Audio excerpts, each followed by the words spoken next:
So what's going on, man? Yo. It's good to have you here. Good to have you in Vegas. Nice setup you got here. Thanks. I try. This is cool. I try to get the spots. Doing big things. So tell me what's up, dude. Tell the people who you are, what you do. Give us the fucking lay of the land. Yeah. I guess, I don't know. I'll try not to hype myself up too much. No, fuck that. Hype yourself up. This is a spot. Hype your shit up. Who else is going to fucking do it? All right. You know what I'm saying? It's kind of like I got to force that out in you. Well, I mean, you know my history. I've been an entrepreneur and a business owner I'm going on a decade now. Mostly in the health and wellness space. My background and my career started in health and fitness. I started working in gyms, doing sales, kind of worked my way up through different chains, 24-hour fitness, Gold's Gym, really kind of learned the whole business and the operations of how to run a gym. Cool. And then it took me like 2-3 years to actually get the balls to like go out and do my own. Get your own. Yeah. Like make that jump. That transition's hard. I talk to a lot of people about that who they have good jobs, but they want to start a business or a side hustle or something like that. And it's really hard to make that leap. It's the hardest thing to do. Yeah, it's really tough. But once you do, and if you go all in, you burn the bridges and you go all in, it can work. And that's kind of what happened for me. So, started in 2016, working on gym number 11 right now. Damn. Yeah, that's awesome. So I got a couple in LA. I've just partnered up with a couple of buddies of mine that own some gyms in San Diego. So we're kind of joining forces together. And really just trying to build a huge portfolio in the Southern California market. Hopefully package that up and have a nice exit one day. Yeah. You know what's so funny? It's like I see that a lot. People building businesses to make them sellable and then selling the crap out of them. Yeah. And I feel like that's a business in its own. It really is. Yeah. If you go into it with an exit strategy in mind, you play the game differently. That's cool. I did, and I've done both. I did it where I was just winging it, like just trying to make money. Yeah. My first business was an e-commerce product, an e-commerce business. And we came up with this little like beach product. We launched it on Kickstarter. Still got mine.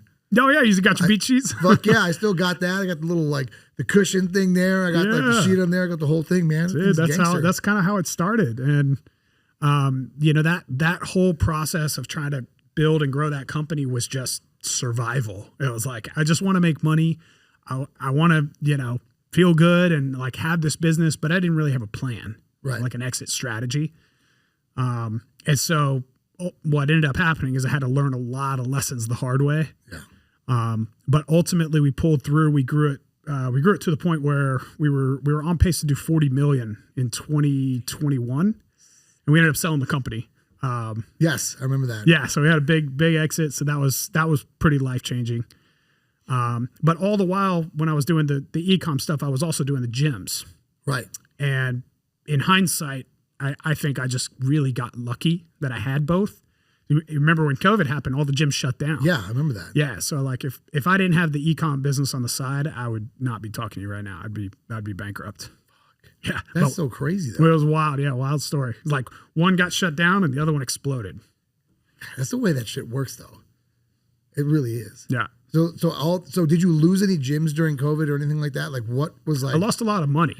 I didn't lose any gyms. I didn't lose any gyms. Buttload of cash. Dude, did you know 1 out of every 4 gyms in America closed? Yeah. 25% of the gyms closed. That's insane. That's insane. I remember being health and fitness. Like we have a pandemic that's affecting people who are unhealthy, and the one business that can solve that problem, they didn't take care of. Yeah. It's crazy. Literally they took care of everything else but the things that actually helped America grow and get better. Yep. Kind of weird, right? Yeah. If you think about it.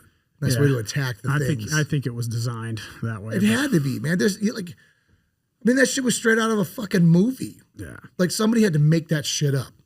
For real.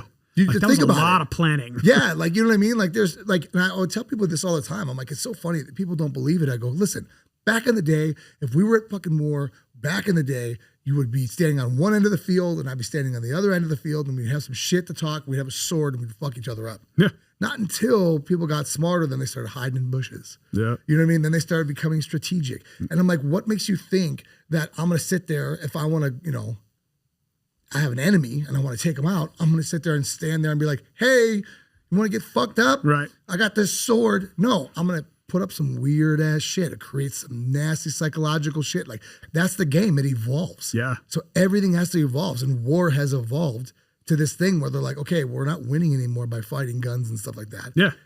We got to do some other crazy shit. If there's a World War III, it's not going to be on a battlefield.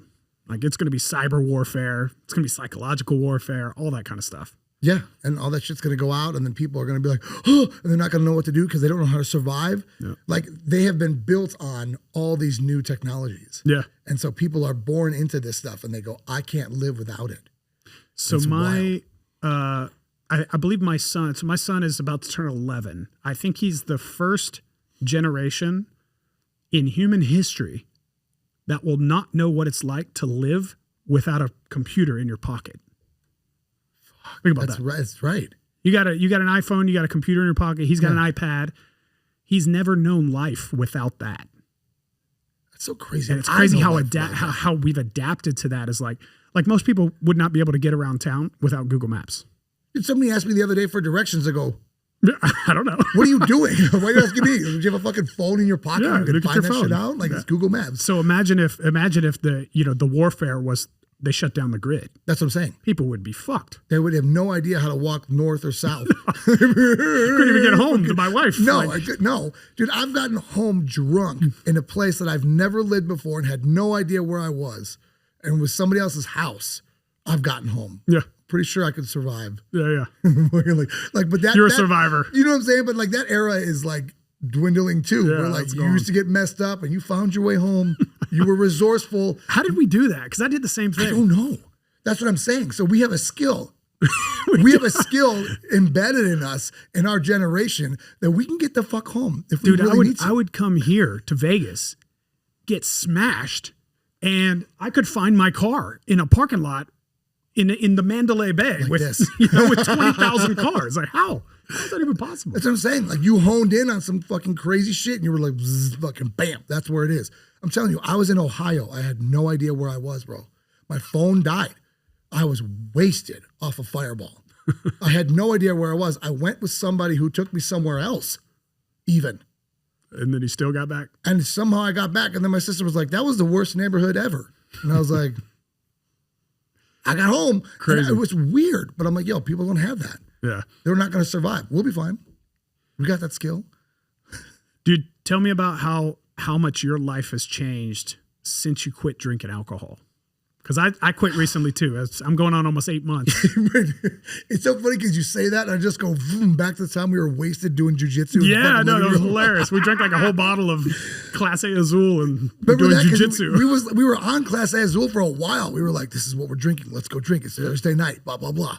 Like, let's fucking get wasted. We were like, let's fucking roll. Dude, yeah. Let me show you this cool thing I learned in class. And they're just drunk rug burns. But like, dude, it's cool. It's wild. Like, I felt, to be honest, that this thing controlled me. Yeah. Like, alcohol controlled what I did, how I thought, where I went, like just everything. And then it was like I was this puppet to this shit. And then when I stopped drinking, it was hard because you're so used to physically going out or doing this thing. Or you associate drinking with everything. With fun. Yeah, With with fun in enjoying general. life. Yeah. But then you realize that you've escaped this weird matrix that people can't fucking seem to get out of, and it ruins lives. And you're like, fuck, I made it out alive. And then you just watch people and things and you're like, God damn it, I'm so thankful. Yeah. I'm not that guy anymore. Yep. That's how I feel. Right? Yeah. And then like, obviously your body changes, your mind changes, like everything, because again, you don't have this substance that is controlling you. It's people who drink a lot, and I think a lot more people struggle with this than they admit. Yeah.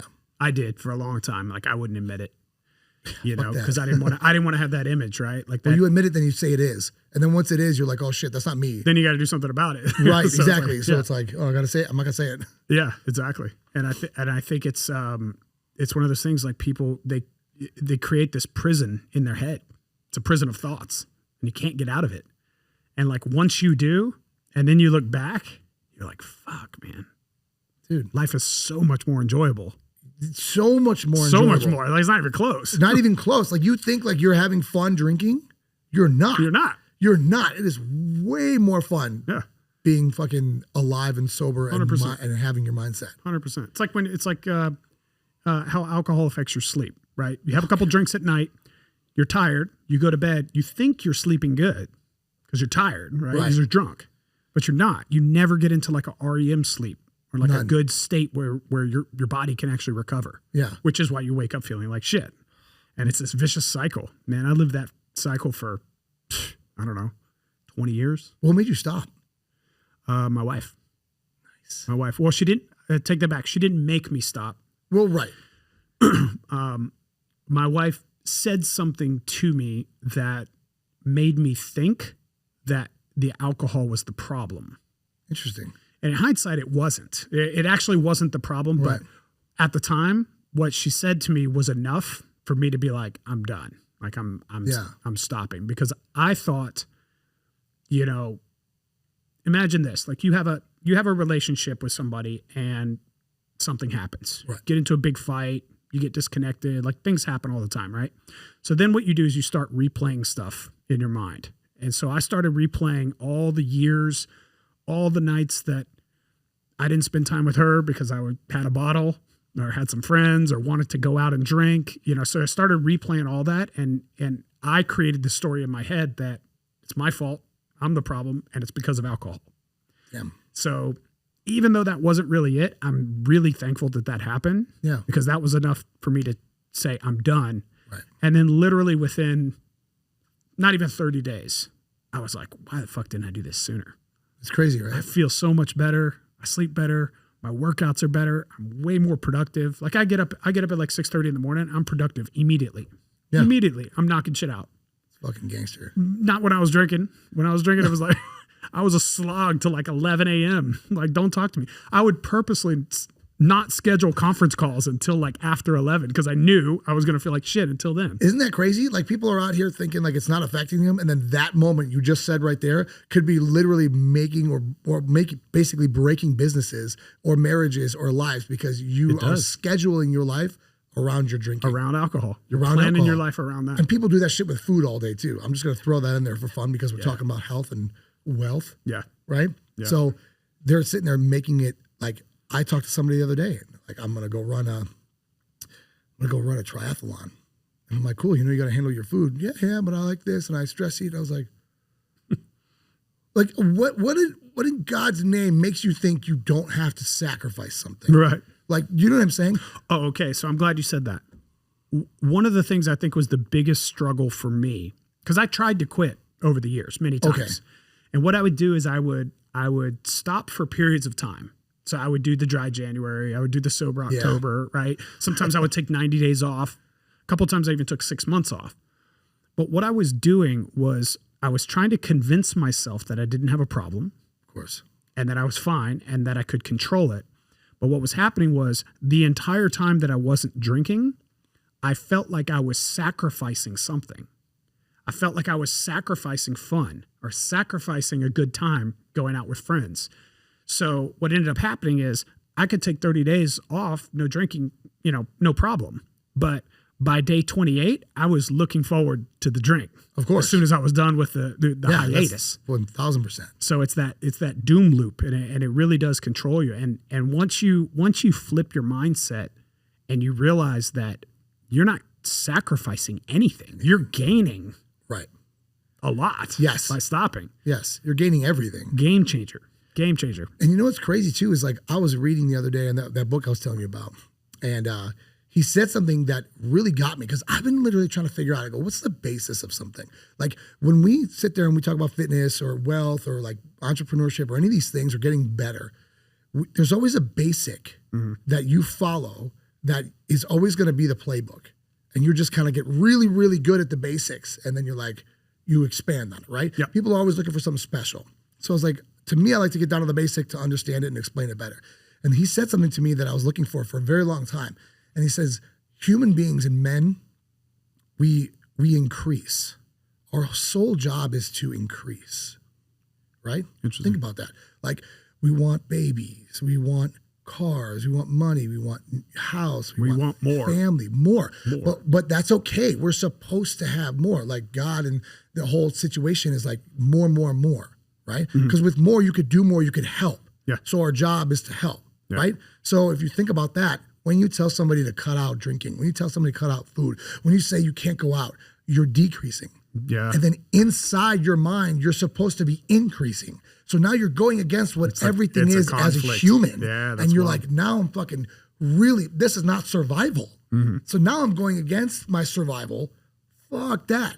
So you have to look at it now when you start to explain things, especially me when I'm have my clients and stuff like that. I used to feel like I was taking from them. And I'm like, you have to, you know what I mean? But now I'm like, oh, now I'm really ruining the mindset here. Yeah. I'm not allowing people to realize what you said, which is you're actually gaining. So you're stopping this one thing to increase this other. So now within sales, within anything I do, I'm like, you are increasing life. Yeah. You are increasing your chances. You are increasing your abilities. And then people are like, oh, because that's what we're supposed to do. Totally. So psychologically now I'm like, all right, so now I go from this one place and everything I do, like we're supposed to create, like I was telling you earlier in the gym. Yeah. Creation is increasing. So like, where does it say, if you look at all the universal laws and all that, where does it say take? It always says give. Always give. It's always give. It's always give. It's always give. And taking is in the competitive realm, which I talked about before, which is closer to the decrease. I like what you said earlier. You're either in competition mode or you're in creative mode. Yeah. And you can't be in both. No. So if you're not creating and helping and giving, Right. what you're doing is you're competing Right. with others. Right. And there's no reason to compete with anybody for anything. Everything's abundant. Everything's abundant. Yes. There's unbelievable amounts of every single thing we ever need. Yeah. Individually. Like look at the money. If you broke down all the money there was in the world, everybody would be filthy rich. Yeah. Think about it. Yeah. It's weird to think about every single person in this world would be Dude, filthy rich with all I've the seen money it that's here. firsthand. There's, when I was selling my company, I went through a period of about almost 15 months. Like it took us about 15 months to sell the company. Damn. But we had a whole bunch of deals fall through. So what ended up happening was every time I would go back to market, I would be meeting with new private equity groups and new venture capitalists and new angel investors and new family offices. And I really got kind of a master class on that. But what I took away the most was that there is so much money out there just sitting. Like these firms raise hundreds of millions of dollars and then just sit on it because they need to deploy it. Right. So they need to buy companies. They have to spend that money. It's other people's investments. Yeah. Right. And you just take that and you scale that out. And what's globally, it's all over the world. It's insane how much money's out there. See, now if you have that mindset and you're looking at having your gyms, you're like, well, now there's nothing but for me to create more because I know the resources are there. Yeah. So now I can get fucking weird and just create 10 more fucking gyms for no reason. To start a business and to actually go out and raise $20 million for that business to grow is pocket change. There's a lot of firms that won't even write checks that small. Jesus. It's crazy. That's There's so insane. much capital out there. And it's so crazy that you say that because like I never knew that even to this moment. And then you sit there and you see all these people that are trying to start businesses, even small businesses, and they're scared of all these things. Yeah. And they don't realize that It is scary. well, It it's is scary, at but like first. if you have the knowledge about something, like look, if I could fucking hunt and I have to go out there and I have to go feed my family and I know what the hell I'm doing, yeah, maybe it's scary, but I'm gonna come back with some goddamn meat. Yeah. But if I don't know what the hell I'm doing, well, I'm gonna die. Yeah, Like yeah. there's no even surviving. I am scared dead. shitless I'm the whole scared time. shitless. I will scare myself to death. Yeah. Like that's what'll happen. It's true. But the same thing with businesses. If you look at it, you're like, if these people just knew the things you knew and had the ability to take it to basic, like I'm telling you, and be like, Yeah. oh shit, then it wouldn't be as scary and they'd be able to push forward that much more or make more things happen. Yep. Because we're only stopping ourselves because we're scared. And Yeah. I'm scared too. I'm scared of all else. Dude, every time I gotta fight somebody in jiu-jitsu, I'm like, fuck, I'm gonna fight this guy. But like, I'm gonna fight that dude. Yeah.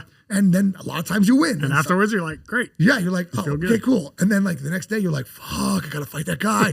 And you're like, so then it just becomes something that you're able to do regardless. Yeah. And it's facing it. You know what I mean? But like you have the knowledge to do so, and these people don't. So it's crazy. Do you have like a solution for that? It's funny because I get the question a lot of what would I do if I were starting over today? Okay. So people are like, you have all this knowledge in business. You've done e-commerce. You've done brick and mortar. You've sold companies. You've done all this stuff. If you had to start over today with nothing, what would you do? I actually made a post about this the other day. I haven't posted it yet, but here's what I do. Here's what I'll give you the breakdown. This is how you can make $100,000 in the next 6 months, even if you have nothing today. It's pretty wild. I'm fucking ready for this shit. All right. I'm so glad I asked you. All right. Because damn it, this is going to be good. Yeah. So a lot of people don't think this way. Most people think they need to come up with a product or find a product or create a service or do something from nothing, right? You need to create something that's not already there. Yes. Right? It's backwards thinking. If I were starting over today, the very first thing I would do is find a business that's already cash flowing to acquire. And it's really easy to do. A lot of people don't know this. You can go on, there's all these marketplaces, right? So there's like bizbin.com, there's BizScout, there's all these businesses for sale, okay? What you do is you go in, you find a business that has at least $300,000 in free cash flow. Another term they use for it is EBITDA, which is earnings before interest, taxes, depreciation, and amortization. It's like a fancy way of saying net profit. Yeah. So you find a business that's doing at least $300K, $250 to $300K in net profit or EBITDA. Most of those businesses are trading around 3 to 4x whatever their last 12 months earnings was. Okay. So you find a business, let's just say you find a gym for sale in town. That gym's making $250K. Chances are the valuation of that gym and what it's going to sell for is about 3 to 4 times that. So call it $750. Okay. You can then go out and get an SBA loan. And an SBA loan is super easy to get if you're buying a business that's already profitable. It's tough to get if you're starting from scratch. Like you got to have credit, you got to have down payments, you got to have all this stuff. But if you're buying an existing business, it's no different than if you're trying to get a mortgage for a house that you're going to live in. It's hard. It's hard to get that. You need good credit, you need down payment, you need income, you need W-2s, you need all this shit. Yeah. But if you want to go get a commercial loan for a strip center, it's cake because the strip center is already making money. It's a lower risk investment for that bank. Got it. Same with the SBA. So you find a business, you find this gym, or it really could be anything.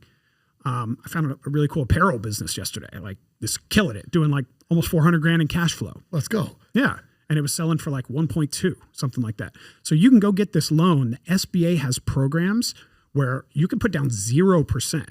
Like they will lend 100% of the purchase price. Now, it's not always the smartest thing to do. Right. Just like when you're buying a house, right? You want to put something down so you have a little buffer there. So, but let's call it 5%. Okay. So 5% is going to be your down payment. So you can go buy a business that's doing, that's worth 750 grand. It's got $250,000 a year in free cash flow. And all you would need to put down is about 37. You can go out and find a partner. You can find an investor. I mean, it's not hard to do. If you have a good opportunity, there's money out there. There's a lot of people that will want to invest in that.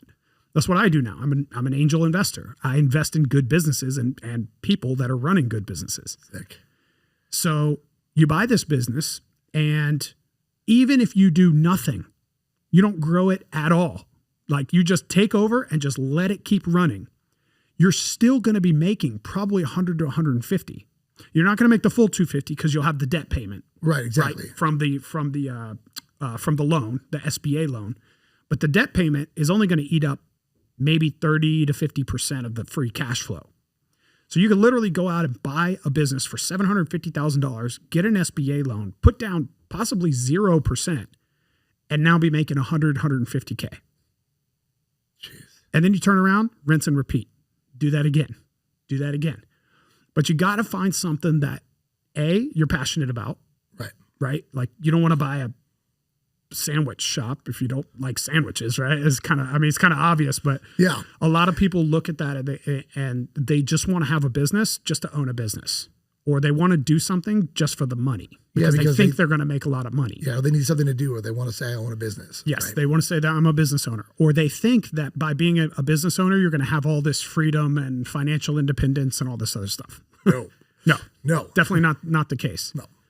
So if you find something that's whatever it is you're passionate about, whether it's e-commerce, whether it's apparel, whether it's fitness, whether it's a restaurant, a bar, could be anything, whatever it is your passion, there are businesses for sale today that you can go buy with very, very little money out of your pocket and immediately have cash flow. See, that's crazy. That's what I would do if I had to start over today. And just rinse and repeat. Rinse and repeat. And I would scale that. Gangster. But I could do it now and I could scale it way faster. Like Right. when I started, I had to like figure all this out over time. Right. So it took me way, way longer, you know? So question, if somebody were to come up to you random and they were like, show me how to do that shit, do you have... I'd be like, open your phone. Go to bizbin.com right now. But what if they wanted you to coach them on it? Oh, yeah. That's what I do. Okay, cool. This is where I'm going. That's what I do. I was trying to lead you there. Yeah. Like, you know what I mean? Because I wanted you to talk about that because I think that's important. I think a lot of this stuff is like you did all this work to figure out all these different things, right? And then you went through COVID and you went through all this shit. So it's like, and you're alive, Yeah. right? So there's a testament to that. And so I believe, like we were talking about earlier, is I don't want to sit there and take 4 or 5 years to figure this out. Yeah. I'd like to get to work. Yeah. Straight up. So it's like, if I hire somebody like you that knows all this shit, you know what I mean? Like, I'd be able to learn that stuff that fast. It's so funny. We were saying this earlier in the gym. You could literally have a coach for anything. Anything. And it's stupid to not have a coach. You save yourself so much money, so much time, so much headache, so many problems. If you just have somebody who's already done it, show you the playbook. Yeah. The playbook's already out there for everything. Everything. You want to start a podcast, the playbook's out there. You want to start a YouTube channel. You want to be an influencer. Whatever it is that you're into or that you're interested in, there's a playbook for that. And there's a lot of people who have already done it. Right. So why not pay somebody a little bit for their knowledge and save yourself all that time and all that headache? Yeah. That's what that's where I'm at. That was hard for me because I thought I'm stubborn. I mean, I'm stubborn and I also probably think I'm a little smarter than I am. And I read a lot. So I'm like, all right, I can figure this out. But right? what if you didn't? Maybe you wouldn't get so far. Maybe. You know what I mean? So you got to look at the good side on that shit. But I fought that for a long time. I don't need a coach. Right. I know what I'm doing in the gym. I don't need a trainer. Like I had that kind of mentality. Yeah. And it's such backwards thinking. I'm so glad I've like stepped out of that and realized that now I seek out coaches. Yeah. Like I have a therapist, I have a coach, I have a personal trainer. You know, I have all of these people that help me because you can get so much further, so much faster in life just by working with somebody who's already done it. Yeah. It's crazy. And it's like, this is the time to do all that shit. And there's so many coaches out there that are, I guess there's good and bad to every, you know what I mean? Like every business. Yeah. Right. And it's like, some people say it's oversaturated with this and that, but realistically I think there's a lot of coaches in one area as opposed to something like you're talking about where it's like More holistic. yeah, it's not there's not a lot of that. And then not a lot where you would just be like on a podcast, be like, check out what I would do. Like somebody could literally, if they're smart enough, and this is what I believe, if you really want to do it, you could listen to what you just said right now and go make it. Someone could do it tonight. Yeah. Like that's the crazy thing. But people got to get over themselves. Mm-hmm. Right? That's the other part. The other part is that action step. Yeah. Right? It's taking the action. How many people buy courses online, go through the course, and then don't apply it? Dude, I got clients that literally I've never seen them. Yeah. They pay for the service. They pay for it. Like that, and they know they should do them. it. Yeah. They just don't. It's that action step. So if you can have somebody push you over that line to take the action and then hold you accountable to actually do it, your whole life can change. Yeah. It's crazy. It's literally how our lives changed, mine and my wife's. If it wasn't for coaching. Yeah. We would be fucking nowhere. We were professional fucking dancers and choreographers. Yeah. How long is that going to last when you get older? It's not. There's like, you see it all the time. All these dancers are becoming all these other things. Mm-hmm. And like, yeah, sure, there could be some levels to it where you could, but realistically, it's like, it's cool for a while, but you're still the backup bitch. Yeah. You know what I'm saying? Yeah, it's hard. Like I worked for somebody, a friend of mine, and I was doing sales for him, and I quit. And he was like, "Why?" And I was like, "Because even if I made millions of dollars with you, I'm still your bitch."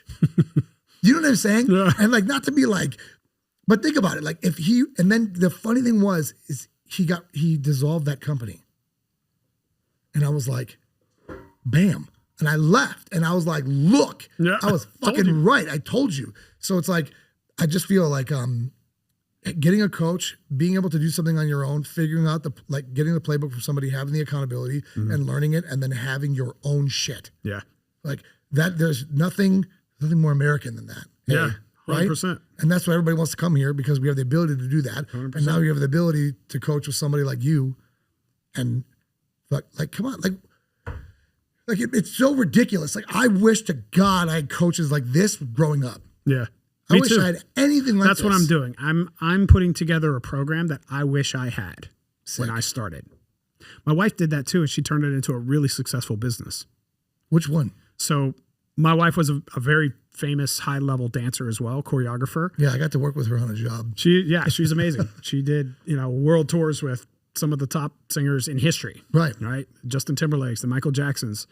But after her dance career, she decided to start a business that she wished she had access to as a dancer. And that business was called Home for Dancers. So what it was we bought our first house in North Hollywood in Los Angeles, California, 2011, 2012. That was also really lucky timing. Like the market had bottomed out, and then our real estate skyrocketed after that. So there was a lot of kind of luck involved in that, but it still would have worked even if we started it today. So what she did was she got this house. She created, we created like common areas where everybody could share, but the rooms were all bunks. And the house to stay there was only for dancers. So you have all these dancers that would come from all over the world. They come to Los Angeles for jobs. Sometimes they're there for 3 weeks. Sometimes they're there for 3 months. Sometimes they don't even know. And the options available for dancers in that situation are very limited, right? Yeah. You can't stay in a hotel. It's way too expensive. You don't want to stay in a hostel. That's shit. Yeah. Right? So, and you can't sign a lease. You can't do shit. You can't do shit. So you really have no options. Right. So what she did was she created this business called Home for Dancers. And it was essentially Airbnb before there was Airbnb. But it was just for dancers. And it exploded. It took off. She was literally booked out months in advance.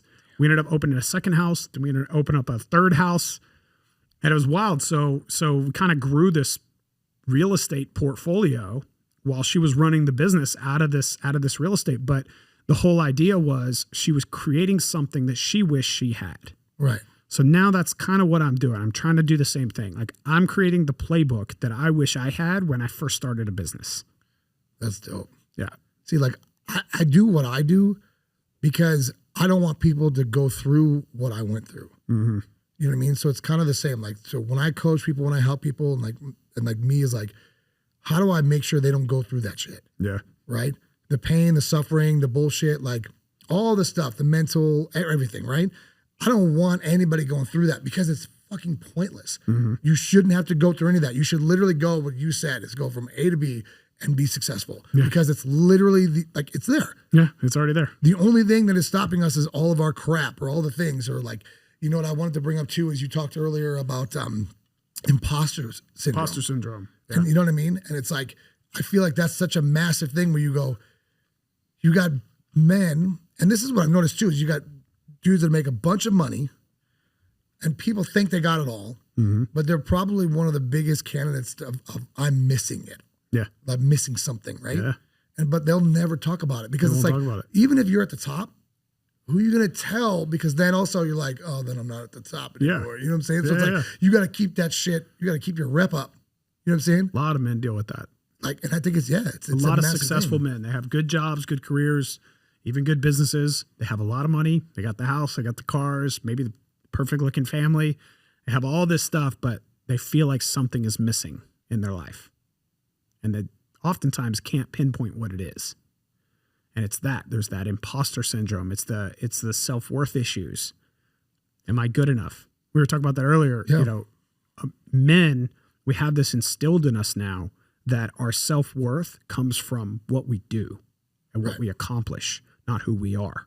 1,000%. Nobody gives a shit who we are. They give a shit about what we do. Exactly. Like a woman, as soon as a woman's born, she has intrinsic value. Yeah, she's worth everything. Because she can reproduce. That's right. Right? Men can't. So how do men get their value? Well, if you go way back to ancient times when we were all living in tribes, the man that was valuable was the one that could hunt, protect, provide, all that kind of stuff, right? So if you couldn't do that, you weren't valuable. And that's instilled in us to this day as men that our value comes from what we do and what we accomplish, which is why we get stuck in that doom loop of competition. Because now we have social media, so we're seeing everybody in the world who's successful, and we're going, I'm not that. So you have all this value, you have all this worth, and you don't see it because you've shoved it away and you're comparing yourself with other people. Right. And it's this vicious cycle that a lot of people stay in. I stood in that cycle for probably 10 years. And then I finally broke out of it recently. And that's when I kind of decided I need a coach. I need to work with people. I need to give them the playbook. And I need to put together something that I can scale and help a lot more people. But see, that's literally what I talked about earlier, is getting out of the competition phase and into the creation phase. Mm-hmm. Because that's exactly what you're doing. Like, how could you help more people? Like, how could you create more for more? Yeah. Because I was even thinking about it on the way over here when it comes to men and women. And I wanted to post something like this. But like I said, I didn't have like the words, but it was the masculinity in women are ruining relationships in men. Mm. And it's very important to me because I grew up with 4 sisters. You know what I mean? I got a strong wife. I noticed strong women, but like I posted some stuff on Instagram, and the women that have come for me, that it is like, I've never in my life have I seen something like this. Like come after you? Come after me. It's got millions of views. Wow. And like, probably 6-7 figures of fucking comments. It's just like, wow. Like almost, I'm not 7, but like 5, 6, I meant to say, sorry. Oh, well, whatever. But like, they're all women, but they're all coming at me like they want to fight. And I told this is funny. I told this to my wife one time. We were in an argument a long time ago, and she came at me, and I go, whoa. I go, you can't do that. She's like, what? I go, you can't come at me like that. She's like, what? All upset, doesn't know, but at least I'm like, she's listening.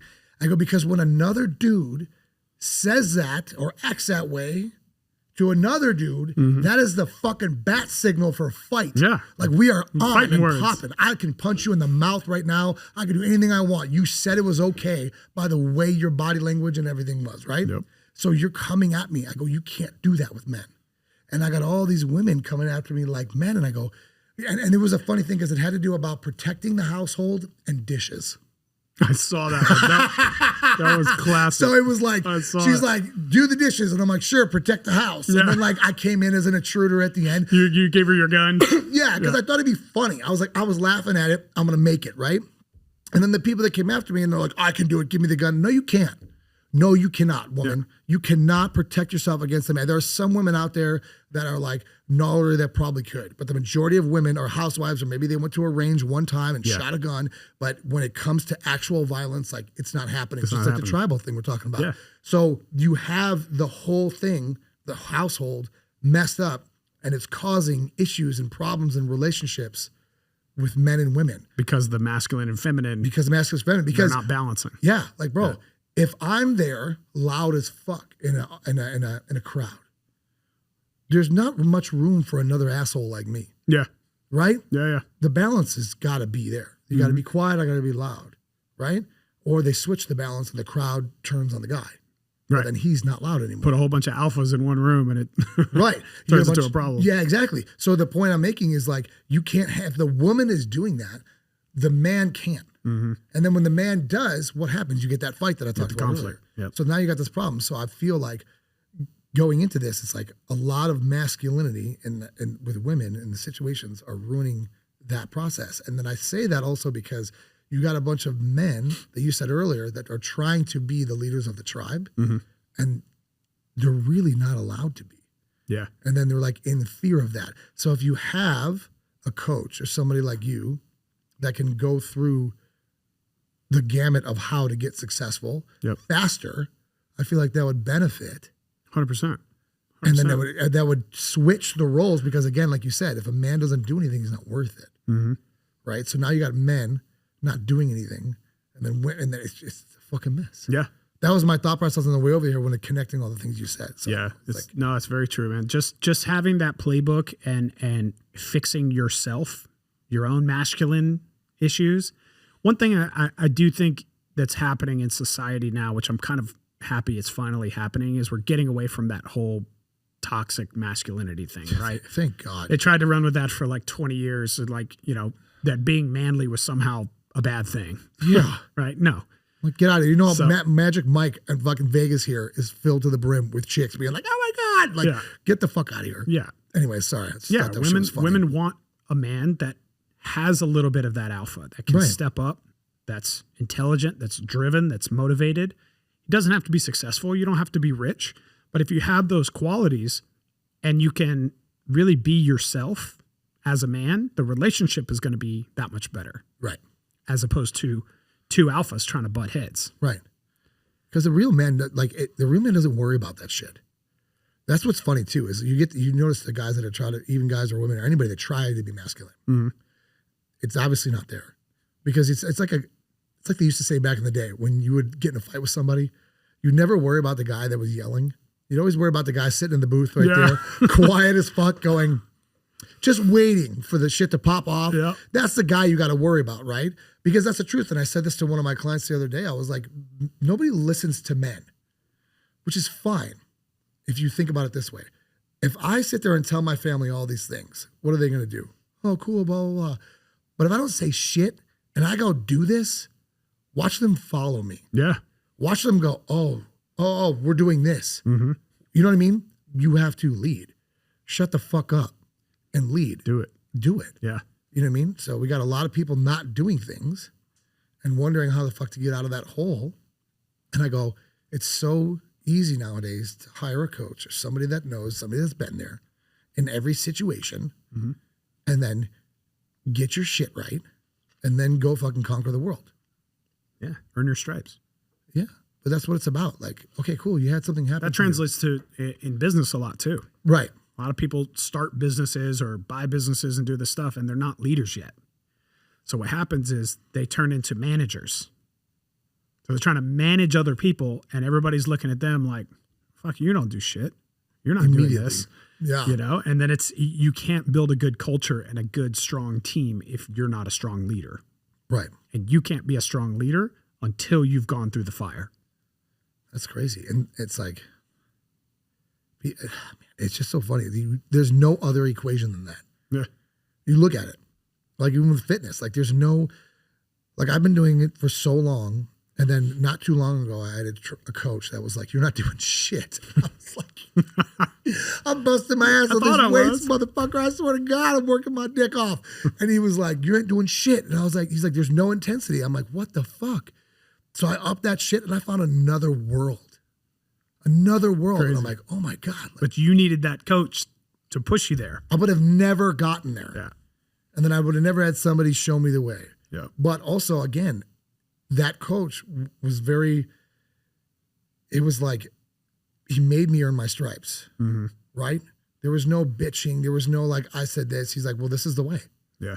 Like, what do you want from me? You know what I mean? Not a lot of people can handle that, but it's necessary because you look at it, you're like, you have to earn your stripes. People want to learn something. What is the best way to learn anything? Go do that shit. Yeah, do it. Apply. People are sitting there going, read this book, read Rich Dad, Poor Dad, blah, blah, blah. All this other shit. Listen to this fucking video on YouTube.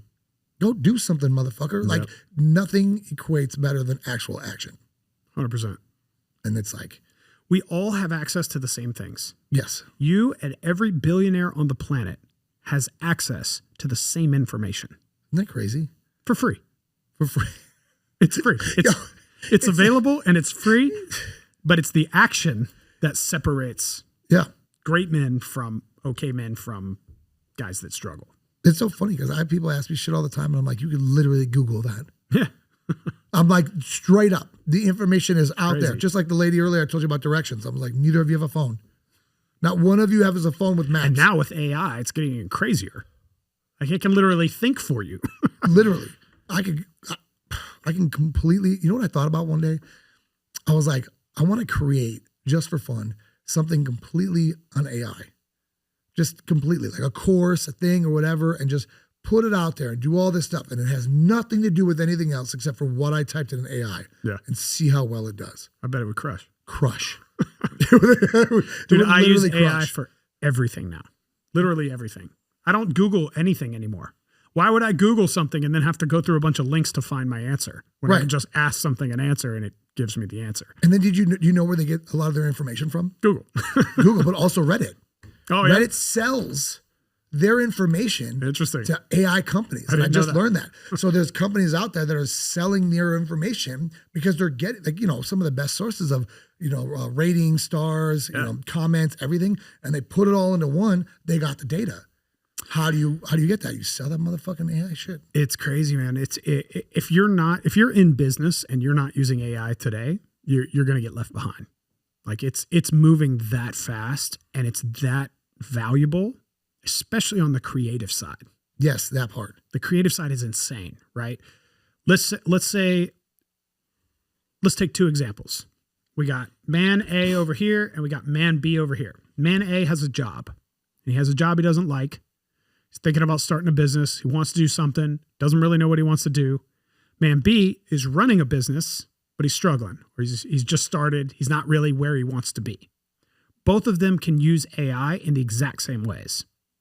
So this guy over here, you can go give ChatGPT a prompt that says, this is my job. This is how long I've been here. This is what I do. This is my day to day. And here's how much money I make. How can I get a raise? And it will literally break that down for you.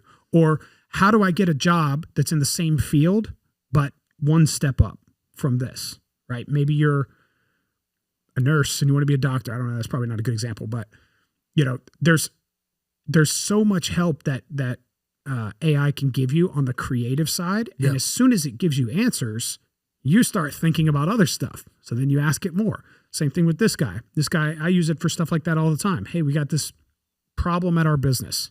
Give me some solutions. And it will spit out 10 different solutions. And one or two of those, I'm like, ooh, that's good. And then I double down on that. I'm like, tell me more about this one. Yep. And you just talk to it like that. Like if you get good at the AI prompts, it can guide you. Like that's what I heard. Yeah, it's crazy. It's crazy too, because I could literally go in there, and I've done it for fun and been the more detailed you are, the better the information. Exactly. Right. So I was like, I want to see if I can find like a weekly food plan. And they say that like AI is getting rid of fitness programs and stuff like that. Oh, really? Because you can go in there and I could literally get an anti-inflammatory diet from this person that has this autoimmune disease, that weighs this much, that wants to lose this much, that is as much deficit as I could give them in a healthy fashion, that is this tall, it is this old, you know what I mean? Like all the calculations. Specifics. Yeah. And then it literally within 2 seconds flat, I get this whole nutrition sheet like a week. But there's only one problem.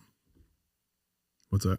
Nobody's going to hold your fucking bitch ass accountable. Yeah. That's why you need a coach. You know what I'm saying? And I said it on purpose because you can do all these things. Yeah.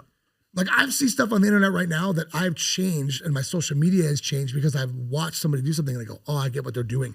And I'm able to it's manipulate. all the same information. It's just repackaged. Right. So before if we wanted an idea or we wanted a strategy about something, you had to go to Google or YouTube, you had to type it in and you had to study and research. Now, all of that information is now in this robot who doesn't forget anything and is learning every single day. It's pretty crazy to think about. Today, ChatGPT is the dumbest it will ever be. Isn't that crazy? It's crazy. And then, it's getting smarter every single day. And then with everybody doing what they're doing, they're just it's feeding feeding all that information. Yeah. So it's getting so good. Now there's Perplexity is a really good one. There's all these other, I really like Grok on X. Yeah. Yeah, the answers it's very like unbiased, like it's like real shit. That's what I like about it too. It's like it's not giving you all this weird emotion. Yeah. Which is crazy because I feel like even Google, people talk about WebMD, oh, my back hurts, you're dying in 3 days. Yeah, exactly. But like there's no emotion involved in the answer. Yep. Right? It's just straight facts. And you can work with straight facts. I can't work with emotion. Yeah, totally. Like you just can't. And so again, but like pushing it forward is like you need, if you haven't been there or haven't had somebody been there or hold you accountable, like you haven't been able to do it till now. Mm-hmm. Like I could look at something and go, okay, I'm going to implement that because I've had so many people, but still I'd rather have a coach to talk to. Yeah. To like do two-way communication with to solve a problem. Yeah. Because realistically, people are missing that whole point. Somebody else is there to help you solve a problem. All we're doing is solving problems. Problem after problem after problem after problem after problem. And then you get into this mindset like you have where it's not about solving problems anymore. It's just handling the situation. Mm-hmm. You're like, you don't look at it like a problem. You're like, oh, that's a thing. Yeah. I can handle the thing. Yeah. You're not like, that's a problem. Oh, fuck. I can't. Oh my God. I'm dying. I can't do business. Like, it's not. Like, people look at things as problems, or you look at things like that thing can have a solution. Yeah. Like, there's nothing in my mind that says anything's really a problem. I'm dealing with that right now, actually. We have I signed on to do this really big gym project in Florida. Sick. Yeah. So the parent company, which is called Purpose Brands, is the one that owns Anytime Fitness. It owns Waxing the City. It's got a whole bunch of like really high level solid brands. Okay. So they bought this gym franchise called Basecamp Fitness. There was about, I think, 5 or 6 of them in California. Yeah, I was like, why does that sound familiar? Yeah, there was one in Pasadena, Santa Monica. So the Basecamp Fitness model it's similar to like an Orange Theory, like it's group training. Got it. But really, really cool workout. They're shorter workouts, so they're like 35 minutes. So people are in and out. It's a good mix of, they call it high intensity functional training. So it's a good mix of strength and cardio. Dope. You kind of go back and forth, and then there's like a 15-minute like core and stretch kind of thing at the end. So anyway, so they bought this brand and they rolled it out to, the first thing they did was they rolled it out to existing Anytime Fitness franchisees. So they went to some of the top franchisees in the country and said, hey, would you be interested in opening some of these base camps? Because they knew that those are the people who are already successful running gyms. They're already bought into the brand. And those are the people that are most likely to have success with a new venture like this. Right. Of course. Smart. So I jumped in and I bought 20 territories. So I spent almost $500,000. So I bought 20 territories. Pretty good for $500,000. Yeah. It's much more than that now. So I got a pretty good deal on that. But the challenge I ran into when we opened our first, I have 2 partners on that venture that those guys handle more of like the day-to-day, like the operations. One guy's there on site, like boots on the ground. And my partners are amazing. But the biggest challenge that we've had is that brand awareness. People don't know what we are. People even walk by the studio and have no idea of what we are. They don't know what the workout's about. You can't see inside. You can only see the front desk. So it's got this real big gap right now in the market of messaging. So the message of what we are is not landing and not resonating with the end user that we're targeting. Got it. So back in the day, I would look at that as like an existential crisis, right? Like that's, of course, if you can't figure that out. Our business is going to fail now. Yeah. Yeah. And so now I have a different perspective. So I look at that now as a challenge to overcome, and I'm more positive about it, and I'm willing and open to try different things. So that's what we're doing now. We're working with different marketing teams. We're trying different messaging. We're trying different creatives. We're trying all these different things to really get it going, and we're moving in the right direction. They're not crushing it yet by any means. And we've got 2 open so far, 2 out of the 20. But that's a perfect example of like reframing how you look at problems. Right. Right. If you look at it like a challenge to take on, and you do it with a good attitude, and you're positive and you're willing and you're open-minded about it, you could solve anything. You can overcome any challenge. Yeah. Or Google it. Or you just Google it. ChatGPT. Fuck it. But have you ever heard of the definition of a problem, this definition before? I really like this one. It's one intention.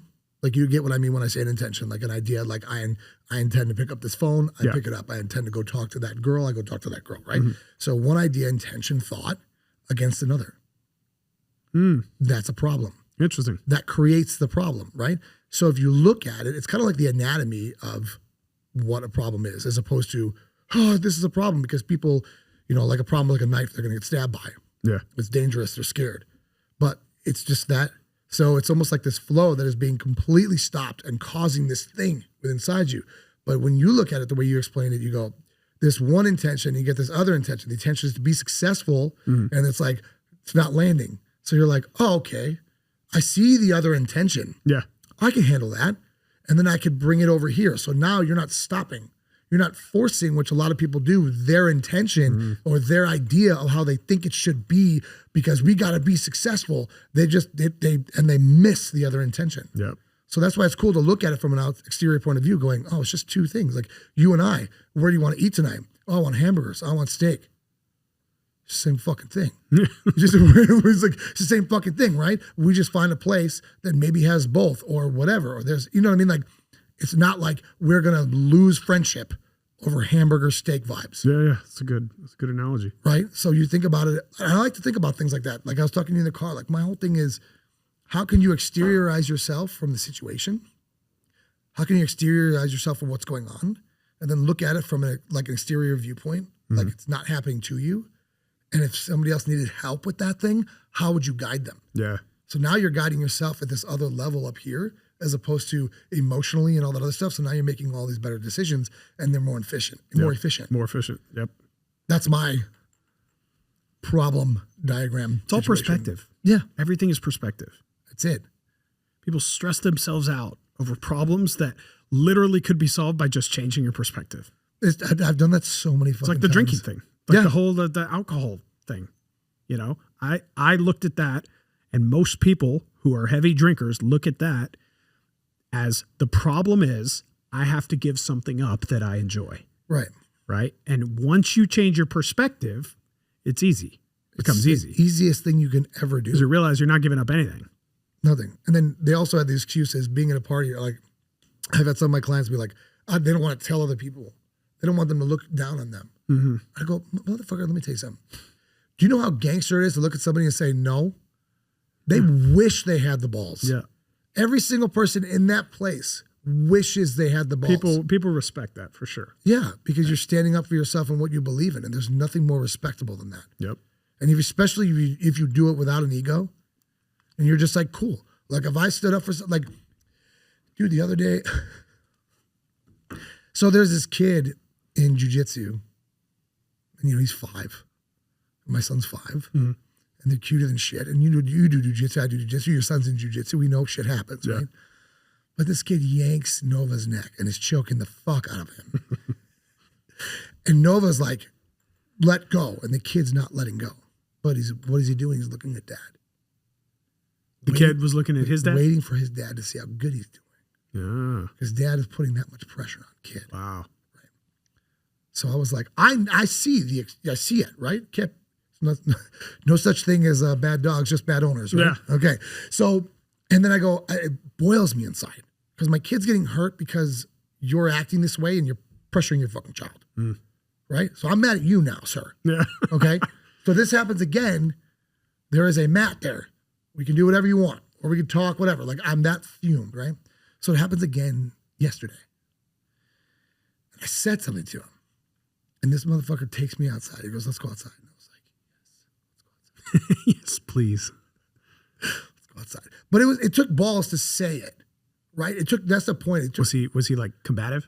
Like no, right away? you're gonna fucking blow your mind what happens next. But it took balls for me to be like, bro, you're doing this with your kid. Mm-hmm. Like to tell another man what he's doing with his child, that takes fucking balls. Yeah, stand up for That's yourself. uncomfortable. Yeah. Right. But I'm not gonna not stand up for something. Mm-hmm. Right. And he comes outside wanting to find out what I'm talking about. How is that creating whatever it's creating in his son? And he said, "Thank you for helping me." Wow. I was like, this motherfucker. That's great. Good for him. Amazing. It was the best outcome that could have happened. I had the balls to say something. He had the balls to be coached.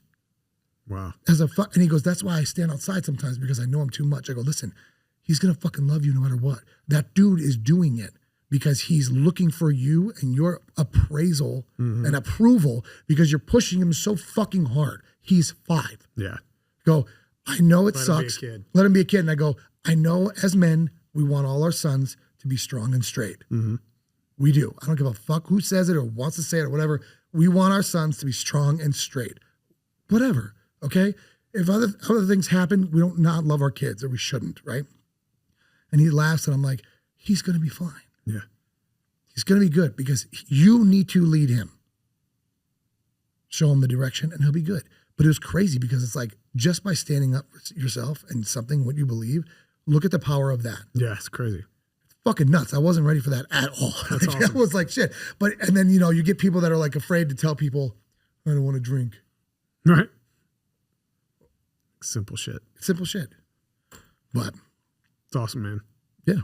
So Tell me a little bit last before you end off on this thing about like your company, like your coaching, like what it is, what it's about, like how people can find you, like what social media, like if somebody looks at you and goes, I want you to teach me that fucking baller ass thing you just said on that podcast. Yeah. How the hell do they reach your ass? For sure. So my new brand is called Wealth Athlete. Sick. I'm on X, I'm on TikTok, it's all Wealth Athlete. If you follow me on Instagram, it's just my full name. So it's Austin Lamar Wright. But basically what I'm working on right now is I'm packaging all of this into a couple different things. Okay. So I'm going to have a kind of a lower tier option for people that, if you don't have the money or you don't see the value in the coaching or whatever it is, there'll be a lower tier option where people can just get some of the playbooks, right? Cool. Some people are like, just give me the information. Yeah. Okay. So I'll have that option available. I'm also creating a digital course, which will be a self-paced online thing where people can improve their fitness, their finances, and their business. Dope. So that'll be like a monthly subscription. I'm thinking it'd probably be around $295, something like that. Kind of standard like digital course pricing. Yeah. And then I'm having the one-on-one coaching. Now the one-on-one coaching is going to be packaged and it's going to be really tailored to each client. Not everybody needs business consulting. Right? Not everybody wants finance consulting, that kind of stuff. Some people want it all. Right? Some people are like, help me get fit. Help me be you, motherfucker. Help me fix my finances and help me start a business. Okay. I have a package for that. So I'm kind of building all of this out right now. But the first thing I launched was a newsletter because the idea was I need to create, I need to give, I need to put value out into the world. This knowledge, my experience, everything I have, I need to give it out to the world for free and create enough value to where people want to pay to work with me. Yes. So I created this newsletter. It's called the High Performance Playbook. Sick. Yeah, it's pretty badass. So if you go to any one of my social media, it's all linked up in the bio. So you can jump on that. It's a once a week newsletter and it's based around 4 pillars. So the pillars are mindset and psychology, health and fitness, obviously, and longevity, personal finance, and then business. And some of the stuff we talk about in there are things like time management hacks and little stuff like that can be applied to like many of the pillars. Yeah. But the whole newsletter is based around those 4 things. So every week I pick one of the 4 topics and I do like a long form newsletter about it. I give personal experience. I give business stories of people that have overcome stuff and endured stuff.